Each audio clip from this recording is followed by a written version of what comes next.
Kisah inspirasi iman. Hari ini, tanggal 23 November. Santo Columbanus, seorang penggagas tradisi monastik unik Irlandia, yang kemudian mengabdi sebagai misionaris ke benua Eropa pada awal abad pertengahan. Kepala biara Santo Columbanus, juga dikenal sebagai Santo Columba, dihormati oleh Gereja Katolik pada tanggal 23 November. Nama dan biografi yang mirip, Santo Columbanus bukanlah orang yang sama dengan Santo Columba dari Iona, biarawan lain dari Irlandia yang menyebarkan iman ke luar negeri dan hidup pada periode waktu yang sama. Dalam audiensi umum Santo Columbanus pada bulan Juni tahun 2008, Paus Benediktus ke-16 mengatakan bahwa ia adalah seorang yang memiliki budaya besar, yang juga terbukti kaya akan karunia rahmat. Paus Fransiskus mengenangnya sebagai seorang pembangun biara yang tak kenal lelah, serta seorang pengkhotbah pertobatan yang keras kepala yang menghabiskan setiap energinya untuk memupuk akar Kristen di Eropa yang mulai terbentuk. Dengan energi spiritualnya, dengan imannya, dengan cintanya kepada Tuhan dan sesamanya, Santo Columbanus benar-benar menjadi salah satu Bapa Eropa. Menurut Paus Benediktus, perjalanan hidup biarawan Irlandia tersebut, bahkan hingga saat ini menunjukkan kepada kita akar dari mana Eropa dapat dilahirkan kembali. Lahir pada tahun 543 di wilayah Leinster, Irlandia Tenggara, Columbanus berpendidikan tinggi sejak tahun-tahun awalnya. Berpenampilan tampan, ia tergoda oleh wanita dan akhirnya dinasihati oleh seorang biarawati untuk mengikuti teladannya dan melarikan diri dari godaan dengan menganut monastisisme. Ibunya tidak menyetujui niat ini, namun keinginannya tetap berlaku meskipun dia berusaha mencegahnya meninggalkan rumah. Calon biarawan itu awalnya belajar dengan kepala biara Sinel dari Kluaninis, sebelum pindah ke biara yang dipimpin oleh kepala biara yang kemudian dikanonisasi sebagai Santo Congol.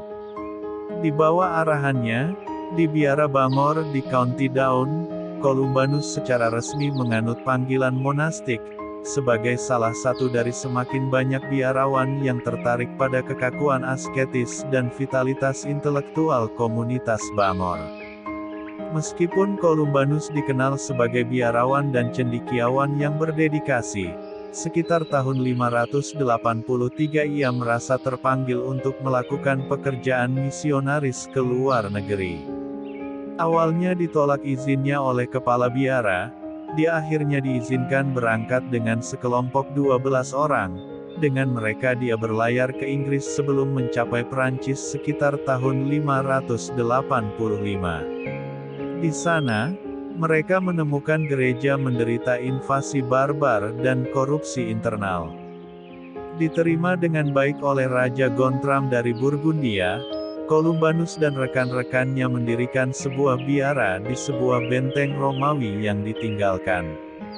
Meskipun lokasinya terpencil di pegunungan, komunitas tersebut menjadi tempat ziarah yang populer, dan juga menarik begitu banyak panggilan monastik sehingga dua biara baru harus dibentuk untuk menampung mereka.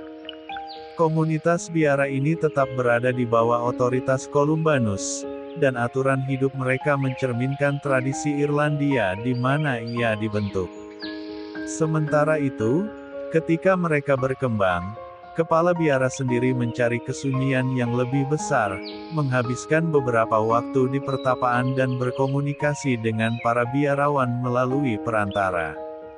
Sebagai pewaris tradisi monastik Irlandia, Columbanus dan para biarawannya berselisih paham dengan para uskup di Prancis, antara lain mengenai penghitungan tanggal Paskah. Ia juga mendapat tentangan dari keluarga kerajaan Prancis, karena desakannya agar Raja Thierry tidak boleh tinggal bersama wanita di luar nikah. Dia didesak untuk melakukan hal tersebut oleh neneknya Ratu Brunehilde, yang menganggap pernikahan kerajaan akan mengancam kekuasaannya sendiri. Pendirian moral Columbanus untuk pernikahan, pertama-tama menyebabkan dia dipenjara, dan dia melarikan diri. Namun raja dan neneknya mengusirnya dari Prancis secara paksa, dan mereka memisahkannya dari para biarawannya dengan bersikeras bahwa hanya orang-orang dari Irlandia yang boleh menemaninya ke pengasingan. Kelompok ini melakukan perjalanan dan menginjili di Jerman saat ini, meskipun keadaan politik akhirnya memaksa mereka untuk menyeberangi pegunungan Alpen menuju Italia Utara. Disambut baik oleh penguasa Lombardia, Columbanus mendapati gereja Italia diganggu oleh ajaran sesat dan perpecahan. Biarawan tersebut menulis menentang ajaran sesat Arian, yang mengklaim bahwa Kristus bukanlah Tuhan melainkan hanya makhluk yang sangat dimuliakan, dan meminta Paus Santo Bonifacius keempat untuk membantu memulihkan kesatuan gereja di wilayah tersebut.